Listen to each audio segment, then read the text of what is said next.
Oh, my starling, what a delightfully precocious little take we have here. Straight from Lady Decade. How utterly charming it is to watch Generation Alpha declare classic games as unk slop with all the unearned confidence of a toddler who just discovered the world mid. Bless your tiny TikTok shaped hearts for gracing us with such refined cultural criticism. You see, sweet summer children, while you sprint through yet another dopamine flavored battle royale that lasts exactly 11 minutes before the next shiny thing steals your attention, some of us still remember when the games respected the player enough to ask for something in return: patience, thought, a willingness to sit with tension longer than a Snapchat timer.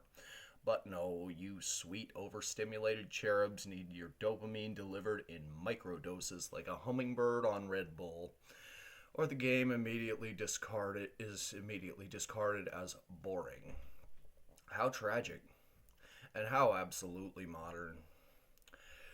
Call of Duty, Fortnite, whatever flavor of the month slop is trending this week, it's all the same, isn't it? Bright colors, constant rewards, zero friction, and all the native narrative depth of a soggy chicken nugget.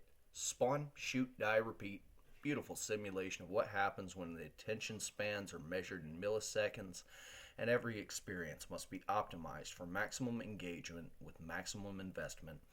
It's not gaming anymore. It's digital candy floss designed to keep small hands scrolling across us and small minds numb. Meanwhile, here I am, hopelessly outdated, wanting my games to feel like worlds. The kind you can get lost in for weeks. The kind where stories actually matter. Where one mistake can cost you hours of progress. Where the music swells and your chest tightens because the hero you've spent 40 hours with is finally facing something that genuinely feels important. I want weight. I want consequences. I want to feel like I earned the victory instead of being handed a participation dopamine hit every 30 seconds. But I'm supposed to just unk slop you, the precious ones? How terribly slow and boomer of me to enjoy games that were made with love, craft, and assumption that the player had an attention span longer than a goldfish on Adderall. How quaint.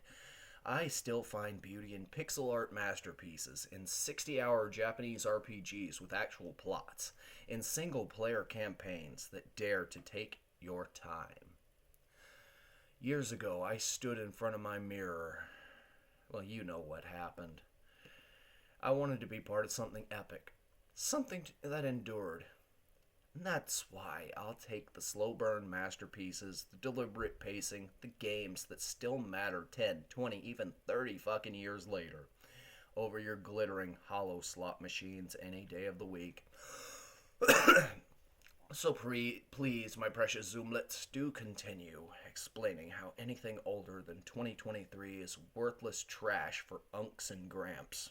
I'm sure those of us who still crave depth, beauty, and experiences that don't evaporate the moment you close the app are simply too primitive for your lightning fast genius. We're all just wasting our time on things that require more than 3 brain cells and a functioning attention span. But do carry on, you absolute treasures. The world clearly needs more visionary little critics like you. Though I do hope one day you stumble upon the rare, almost mythical pleasure of something that lingers, something that asks you to sit with it, to think, to feel. Until then, may your battle passes stay fresh, your clips go viral, and your attention spans remain, well, whatever sparkling state they're in.